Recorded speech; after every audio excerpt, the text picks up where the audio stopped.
두산에너빌리티 주주 여러분, 글로벌 원전과 가스터빈 대장주에 베팅하신 우리 주주님들 반갑습니다. 여러분의 수익 형성 파트너 오선생입니다. 주주님들 오늘 날짜 기억해두세요. 2026년 4월 29일 오늘 전세계 원전 시장에 판도를 바꾸는 규정 하나가 시행됐습니다. 그리고 그 수혜를 가장 먼저 가장 크게 받을 회사가 바로 두산에너빌리티인데요. 그리고 오늘 두산에너빌리티 실적 발표일입니다. 단순 숫자보다 시장이 기대하는 수준을 넘길 수 있느냐에 집중하셔야 합니다. 오늘 그 얘기를 제대로 들려드리겠습니다. 저희 두에빌 6일 연속 상승 보여주다가 소폭 하락해서 7일 연속 상승은 못해줬습니다. 27일에 변전실 증설 현장에서 협력업체 직원분이 패널에 깔리는 안타까운 사고가 있었죠. 이에 따라 원전 슈퍼사이클로 상승 전망만 가득하던 차에 터진 사고라 투자자들 사이에서는 리스크와 중대재해처벌법 조사에 따른 불확실성이 심리에 반영됐던 걸로 보입니다. 안타까운 인명사고는 기업이 뼈아프게 반성하고 고쳐야 할 부분이죠. 하지만 주식시장의 관점에서는 단기적인 노이즈로 끝날 확률이 높습니다. 시장 한번 짚을게요. 코스피가 오늘도 6600선을 유지하면서 강세를 이어가주고 있죠. 코스닥도 1200선을 지켜주고 있어요. 코스피, 코스닥 동방 강세 장세예요. 주주님들 이런 장세에서 어떤 종목이 지수보다 더 세게 가냐고요? 실적도 검증됐고 정책 변화가 직접적으로 호재가 되는 종목입니다. 오늘이 딱 그날이에요. 전세계 원전 인허가 규정이 바뀌는 날 두산에너빌리티가 그 중심에 서 있습니다. 오늘 말씀드릴 내용 크게 세 가지 있는데요. 첫째, 제일 중요한 오늘 실적 발표입니다. 1분기부터 본업 체력이 살아나는지 우리가 어떤 걸 확인해야 하는지 다 말씀드리겠습니다. 둘째, 이틀 전 미국 나스닥에서 엑스에너지가 상장 첫날 27% 급등했습니다. 그 상장 신고서에 두산에너빌리티 이름이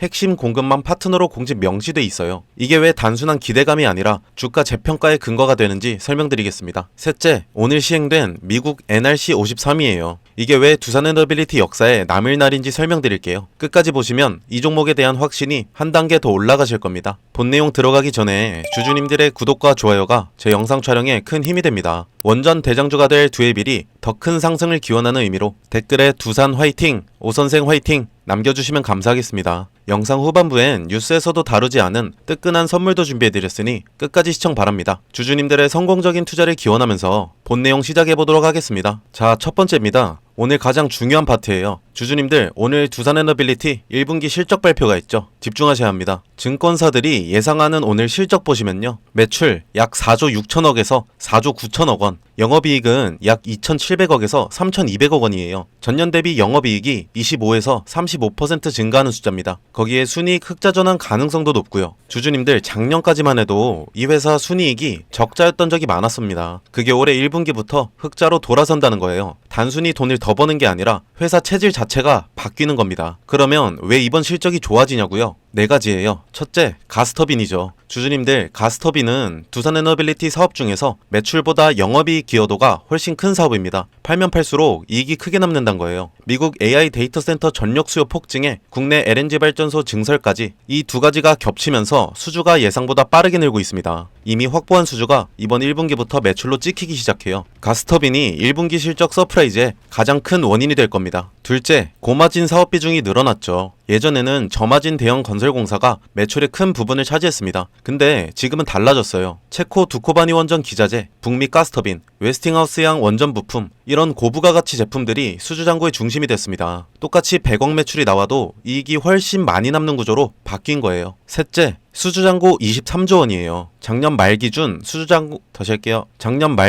수주잔고가 전분기 대비 43% 이상 증가했습니다. 이게 뭔지 아실까요? 앞으로 5년치 먹거리가 이미 확정돼 있다는 거예요. 이 수주잔고가 분기마다 조금씩 매출로 찍히는 거고요. 넷째, 자회사 부담이 줄었죠. 작년 4분기 실적이 나빴던 이유가 자회사들 일회성 비용 때문이었어요. 그 비용들이 이번 분기부터 빠지거든요. 본체가 좋아지는데 자회사 부담도 줄어드니까 연결 기준으로도 숫자가 개선될 수밖에 없죠. 자, 그러면 오늘 실적 발표에서 제가 주목하는 포인트 3가지 말씀드리겠습니다. 이게 오늘 주가 방향을 결정할 거고요. 첫 번째 체크 포인트, 에너빌리티 부문 영업이익률이에요. 쉽게 말씀드리면 핵심 사업에서 얼마나 효율적으로 돈을 버냐는 겁니다. 시장은 최소 6% 이상을 기대하고 있어요. 만약 이게 6% 중후반이 나오면 시장은 이렇게 판정해요. 이익 체질이 바뀌었다. 그 순간부터 목표 주가 상향이 줄줄이 나올 겁니다. 두 번째 체크 포인트, 신규 수주 언급입니다. 1분기 신규 수주가 3조 원 이상이면 매우 좋습니다. 여기에 북미 가스터빈 추가 계약, 원전 기자재, SMR 선행 계약 중 하나라도 나오면 실적 숫자보다 시장이 더 좋아할 겁니다. 지금 증권가에서도 주가를 실적이 아니라 수주의 질로 평가하고 있거든요. 세 번째 체크 포인트, IR 코멘트입니다. 실적 발표 실제로 회사가 직접 하는 말이 숫자보다 더 중요할 수 있습니다. 체코 EPC 본계약 진행 상황, 웨스팅하우스양 주기기 공급 일정, 북미 SMR 제작 타임라인, 이 중 하나라도 구체적인 말이 나온다면 시장은 2분기 선반영에 들어갈 겁니다. 주주님들, 오늘 실적 발표 후 3가지 시나리오 정리해드릴게요. 영업이익 3천억 이상의 수주 긍정 코멘트까지 나오면 주가 6에서 12% 급등도 가능합니다. 숫자는 무난한데 특별한 수주 멘트가 없으면 장중 흔들리다가 보합이나 강보합할 수도 있습니다. 자회사 변수로 숫자가 부진하다면 단기 실망 매분이 나올 수 있지만 중기 추세는 유지되고요. 지금 시장 분위기상 3번째 시나리오 가능성은 매우 낮습니다. 주주님들, 오 선생이 드리는 결론은 이겁니다. 오늘은 단순한 분기 실적 발표가 아니고요. 두해빌이 진짜 실적주로 변하는 첫 번째 확인 분기인 겁니다. 본업 마진이 회복되기 시작하고 가스터빈이 돈을 벌기 시작하고 저수익 사업 비중이 줄어드는 그 전환점에 서 있습니다. 주주님들 본업하시면서 이걸 실시간으로 다 체크하시기 불가능한 거 알고 있습니다. 제 영상도 촬영하고 업로드하고 하는 데까지 오랜 시간이 걸리고요. 저 믿고 영상 찾아와 주시는 분들 실시간 대응에 있어서는 이 영상과 시간 차이가 있어 투자에 참고하기 애매한 때도 있으실 겁니다. 오늘 오후 2시 47분에 보내주신 이 구독자님처럼 종목명만 보내주시면 금일은 실적 발표를 기다리는 게 맞기 때문에 기준으로 잡아가야 할 실적 전망 내용과 관망 부탁드립니다 정도로 보내드렸습니다. 실적 발표 이후에도 당일 이슈 분석해서 목표 매수가, 매도가, 투자에 참고하기 좋게 100% 무료 문자 알람 서비스 진행하고 있습니다. 모든 분들한테 전송드리고 싶지만 저도 영상 촬영하고 너무 많은 분들이 쏠리면 빼먹고 못 보내드리는 분들도 있을까봐 선착순으로 인원 딱 받아놓고만 진행하고 있습니다. 지금 화면에 나가는 번호 보이시죠? 010-7636-7846 제 개인 번호로 두산 딱 2글자만 남겨주세요. 금전적인 요구 일체 없습니다. 이상한 사이트 가입 권유 절대 안합니다. 오직 우리 두산에너빌리티 주주님들이 최고의 목표가까지 흔들리지 않고 가실 수 있게 각 주주님들 평단가에 맞춰 매수매도 타점 딱 2가지만 알려드리고 있으니까요. 진짜인지 확인이라도 해보고 싶으신 분들은 일단 정보 먼저 받아보시고 편하게 관망이라도 해보시기 바랍니다. 왜 공짜로 주냐고요? 제 채널 성장을 위해, 그리고 영상 찾아봐 주시는 분들의 감사함에 보답을 하는 의미로 무료로 진행하고 있는 거니까 꼭 따라하실 필요는 없고 편하게 두산 남겨주시면 되겠습니다. 단 구독과 좋아요는 꼭 부탁드립니다. 자, 여기서 중요한 거 하나 말씀드립니다. 오늘 종목 보셨잖아요. 방향성은 명확하죠. 근데 여기서 한 가지 생각해 보셔야 할 게 있어요. 대형주 하나에 핵심 재료가 붙을 때 그 수혜가 그 회사 혼자에게만 가는 게 아니에요. 그 안에 들어가는 수백 개의 부품과 소재를 납품하는 협력사들, 공급망 전체가 같이 움직이거든요. 투자 관점에서 이게 굉장히 중요한 포인트입니다. 대형주는 이미 시장에 충분히 알려져 있고 기관과 외국인이 선점한 경우가 많아요. 그래서 같은 재료가 터져도 상승폭이 제한되는 경우가 생기죠. 반면에 그 대형주의 부품을 납품하는 공급망 소형주는요, 시가총액이 훨씬 작기 때문에 같은 재료에 훨씬 탄력적으로 반응합니다. 대형주가 10% 움직일 때 공급망 소형주는 30%, 50% 아니 그 이상도 움직이는 패턴이 발견돼요. 실제로 이런 패턴 이미 보셨잖아요. 레인보우 로보틱스가 삼성이 인수될 때 로봇 부품 공급사 SPG가 2만원에서 16만원까지 약 800% 가까이 올랐습니다. 공급망 소형주가 메인 플레이어보다 훨씬 탄력적으로 움직인다는 걸 보여준 대표 사례예요. 이게 단순히 운이 아니에요. 구조적으로 그렇게 될 수밖에 없는 거고요. 대장주에 모멘텀이 붙는 순간 시장은 그 밸류체인 안에 있는 기업들을 빠르게 탐색하기 시작하거든요. 수급이 몰리면 시가총액이 작은 종목일수록 주가 반응 속도와 상승 탄력이 훨씬 커지는 건 주식시장에서 반복적으로 검증된 패턴입니다. 그래서 제가 항상 말씀드리는 게 있어요. 대형주 하나만 보시는 건 절반만 보시는 겁니다. 포트폴리오 관점에서 대형주와 함께 그 공급망 안에 있는 핵심 협력사를 함께 담으셔야 목표 수익률을 제대로 끌어올릴 수 있어요. 대형주는 안정성, 소형 공급망주는 수익률 극대화, 이 2가지를 조합하는 게 지금같이 불안한 장세에서 가장 합리적인 접근이에요. 지금 제가 주목하고 있는 종목이 하나 있는데요. 오늘 말씀드린 핵심 대장주의 밸류체인 안에서 특정 부품을 국내에서 사실상 독점 공급하고 있는 구조를 가진 회사예요. 대장주가 수주를 따낼 때마다 이 회사 부품이 반드시 들어가야 하는 구조이고, 대장주 모멘텀이 강해질수록 이 회사의 실적 가시성도 함께 높아지는 구조예요. 여기서 포인트가 2가지예요. 첫 번째는 독점 구조이고요. 단순히 납품하는 게 아니라 국내에서 대체제가 없는 구조입니다. 대장주 입장에서도 이 회사 말고는 선택지가 없다는 거예요. 수주가 늘면 이 회사 매출이 따라 올라가는 건 구조적으로 정해진 그림입니다. 두 번째는 수급이에요. 아직 시장에 크게 알려지지 않은 상태인데 외국계 창구에서 조용히 순매수가 쌓이고 있는 흐름이 포착되고 있어요. 보통 이런 패턴의 종목들은요, 외국계 수급이 어느 정도 쌓인 이후에 재료가 수면 위에 올라오면서 국내 개인 수급까지 붙는 구조로 가거든요. 그때는 이미 초기 매집 구간이 끝난 다음이에요. 저희 전문가들 사이에서는 지금이 그 이전 구간이라고 판단하고 있습니다. 스마트머니가 주가가 포지션을 잡고 있는 바로 그 타이밍이에요. 예전에 일반 회사원이 에코프로에 투자해 수익을 3배 넘게 올렸다는 기사 기억하시나요? 월 170만원 받던 교사가 5년 만에 20억 자산가가 됐다는 기사도 있고요. 이분들의 공통점이 하나 있습니다. 남들이 낯설어 할 때 들어갔다는 거예요. 큰 수익은 늘 낯선 구간에서 시작됩니다. 망설이는 순간 기회는 지나가고 결국 잡는 사람만 가져갑니다. 본 영상에서 해당 종목 이름을 바로 말씀드리고 싶은데요. 시장에 아직 크게 알려지지 않은 종목이라서 영상을 통해 불특정 다수에게 공개되는 순간 진입 가격 자체가 올라가 버릴 수 있거든요. 그러면 정작 여러분들이 좋은 자리에서 못 들어가게 되는 상황이 생겨요. 그게 제가 원하지 않는 상황이에요. 번호 하나 띄워드릴 텐데요. 010-7636-7846으로 히든이라고 문자 한 통만 주시면 해당 종목 목표 매수가, 매도가, 그리고 실시간으로 업데이트되는 수급, 재료까지 정리해서 문자로 보내드리고 있습니다. 선착순 200분께만 드릴 예정이라 서두르시는 게 좋을 것 같아요. 100% 무료로 드리고 있고요. 부담 없이 받아보시고 최종 판단은 항상 본인 기준으로 하시면 됩니다. 오 선생이 가입을 권유하거나 금전을 요구하는 일은 절대 없으니 걱정 마시고 구독과 좋아요만 눌러주셔도 감사합니다. 마지막으로 한 가지만 솔직하게 말씀드릴게요. 제가 이걸 무료로 드리는 이유 궁금하시죠? 사실 간단합니다. 제가 여러분들한테 좋은 종목 알려드리고 여러분들이 실제로 수익을 경험하시면 자연스럽게 이 채널이 성장합니다. 저는 조회수로 먹고 사는 사람입니다. 여러분 수익이 곧 제 성장이에요. 한 가지 말씀드리고 싶은 건요. 주식시장에서 타이밍이라는 게 정말 잔인합니다. 똑같은 종목을 보고도 어떤 분은 저점에서 잡고 어떤 분은 뉴스 나오고 나서 고점에서 들어가요. 두 분 다 같은 종목을 산 거지만 결과는 완전히 달라지는 거죠. 지금 이 순간 문자 한 통 보내시는 분은 전자가 될 수 있고 고민하다 나중에 보내시는 분은 후자가 될 가능성이 높습니다. 저는 그 차이를 만들어 드리고 싶습니다. 본론으로 돌아와서 두 번째 소재입니다.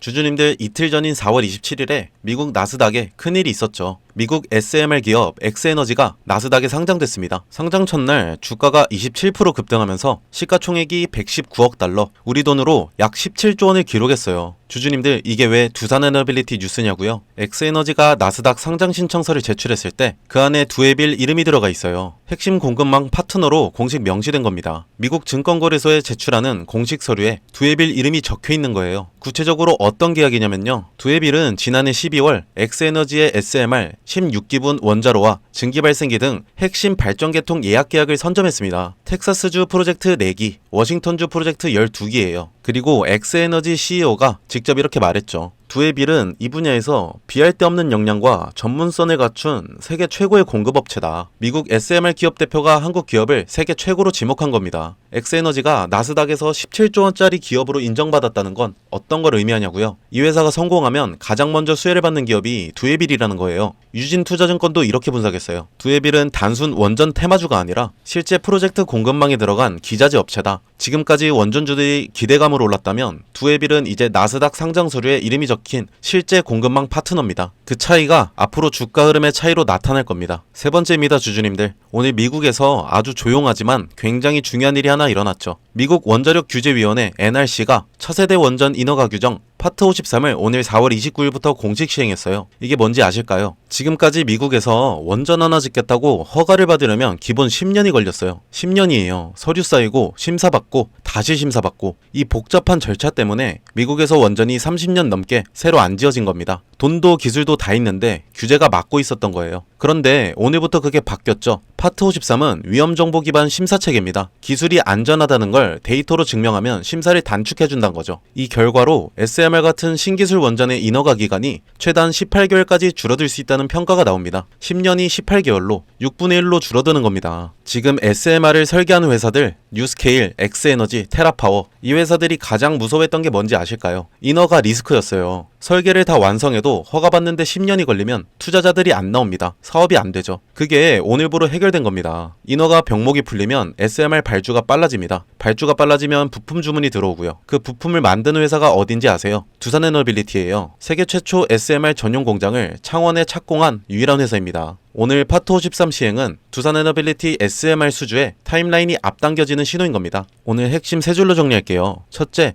오늘 두에빌 1분기 실적 발표가 있죠. 영업이익이 2,700억에서 3,200억 원, 순이익 흑자 전환이 기대됩니다. 숫자보다 에너빌리티 부문 영업이익률 6% 이상, 신규 수주 3조 원 이상, IR 코멘트 이 세 가지가 오늘 주가 방향을 결정할 겁니다. 두산에너빌리티가 진짜 실적주로 변하는 첫 번째 확인 분기예요. 둘째, 이틀 전 엑스에너지가 나스닥 상장 첫날 27%를 급등하면서 시가총액 17조 원을 기록했습니다. 그 상장 서류에 두산에너빌리티가 핵심 공급망 파트너로 공식 명시돼 있어요. 기대감이 아니라 나스닥 공식 서류에 이름이 적힌 실제 공급망 파트너란 거죠. 셋째, 오늘 4월 29일부터 미국 NRC 53이 시행됐습니다. SMR 인허가 기간이 10년에서 최단 18개월로 단축되고 발주가 빨라지면 부품 주문이 들어오고 그 부품을 만드는 세계 최초 SMR 전용 공장을 가진 회사가 두에빌입니다. 오늘이 그 타임라인이 앞당겨지는 첫날입니다. 주주님들, 트리거 발표 이후 뉴스에 나오는 내용으로는 한 발자국 늦습니다. 남들보다 한 걸음 앞선 투자 전략 오선생이 옆에서 도와드리겠습니다. 오늘 영상 도움이 되셨다면 구독과 좋아요 꼭 눌러주시고 영상 끝까지 시청하신 분들은 뒤에 선물 영상까지 시청 바랍니다. 자, 초반에 말씀드렸다시피 오늘 영상 끝까지 봐주신 분들께만 드리는 선물입니다. 지금 제 손에 저출산 관련주 전문 분석 보고서가 하나 있어요. 이거 보시면 다음 테마가 딱 보이거든요. 바로 저출산이에요. 근데 저출산이라고 하면 다들 이렇게 생각하시죠? 아, 또 아가방 컴퍼니 꾼비 얘기하려는구나. 오늘은 거기서 끝내지 않고요. 먼저 숫자부터 보실게요. 2024년 합계 출산율 0.75명이에요. 서울은 0.58명. OECD 꼴찌도 아니라 비교 자체가 안 되는 수준이고요. 51개월 연속으로 사망자가 출생아보다 많아요. 대한민국이 지금 자연 감소 중입니다. 일론 머스크가 직접 말했습니다. 3세대 후 한국 인구는 현재 3%, 5천만 명이 150만 명이 된다고요. 북한이 침공할 필요도 없다. 그냥 걸어 넘어오면 된다는 말까지 나왔어요. 그러면 정부가 가만히 있겠어요? 아니죠. 이재명 정부가 19조 추경을 쐈어요. 신혼부부 1억 대출에 자녀 첫째 낳으면 이자 면제, 둘째 원금 50% 감면, 셋째는 전액 탕감이에요. 아동수당은 8세 미만에서 18세 미만으로 확대, 아이돌봄 소득 기준은 전면 폐지예요. 그리고 이 정책들이 2026년 올해 전국으로 확대됩니다. 돈이 풀리는 거죠. 돈이 풀리면 주식시장에서 테마가 만들어지는 건 당연한 거죠. 자, 그러면 어디로 돈이 가냐? 이 보고서에서 저출산 관련주를 세 그룹으로 나눠놨어요. 첫 번째 그룹은 정책 발표 때마다 가장 먼저 반응하는 대장주예요. 아가방 컴퍼니, 꾼비, 에르코스 이 종목들은 정부 출산 정책 발표 시 즉각 상한가 경향이 있어요. 근데 이거 다 아시죠? 테마주 조금만 보신 분들은 다 알고 계실 거예요. 두 번째 그룹은 실적이 같이 따라오는 콘텐츠, 교육주예요. 삼성출판사가 대표적인데 이 회사는 아기상어 만든 핑크퐁 컴퍼니 지분을 가지고 있어요. 출산율과 무관하게 글로벌 IP가 성장하는 구조라서 다른 저출산 테마주랑 결이 달라요. 세 번째 그룹은 실수요 기반이에요. 깨끗한 나라, 매일 유업처럼 실제 유아용품, 식품 수요가 기반인 종목들이고요. 여기서 중요한 포인트 하나 짚을게요. 저출산이 심해질수록 오히려 커지는 시장이 있어요. 프리미엄 유아용품 시장입니다. 아이를 덜 낳으면 한 명에게 더 좋은 걸 쓰거든요. 이 역설이 지금 이 테마에서 진짜 기회입니다. 그리고 이 테마의 모멘텀은 한 번으로 끝나지 않아요. 인구정책 비서관이 올해 취임했고 19조 추경 집행이 상반기 중에 본격화됩니다. 2027년 초에는 출산율 통계 발표도 있어요. 트리거가 반복적으로 생기는 구조라는 거죠. 이 보고서에 담긴 종목별 매수 타점이랑 전략까지 정리해서 보내드리고 있습니다. 위에 보이시는 번호 010-7636-7846으로 저출산이라고 문자 한 통만 주시면 바로 보내드리겠습니다. 불법 사이트 가입 권유, 금전적 요구 절대 없으니 걱정하지 마시고요. 정찰주 느낌으로 들어갔다가 갈 데가 잡힌다 싶으신다면 구독자분들 소액으로 수익 극대화하시라고 추천드리는 종목들입니다. 단 반드시 말씀드려야 할 게 있어요. 이 종목들 대부분 소형주예요. 변동성이 극심하고 뉴스가 소멸하면 급락도 가능합니다. 분할 매수, 손절 기준 사전에 꼭 세우고 들어가셔야 해요. 그 과정 제가 도와드리도록 하겠습니다. 저출산은 단순한 테마가 아니에요. 대한민국이 국가 존립을 걸고 돈을 쏟는 분야입니다. 이 흐름 먼저 잡는 사람이 임자고요. 오늘도 끝까지 시청해주셔서 감사합니다. 다음 영상에서 뵐게요.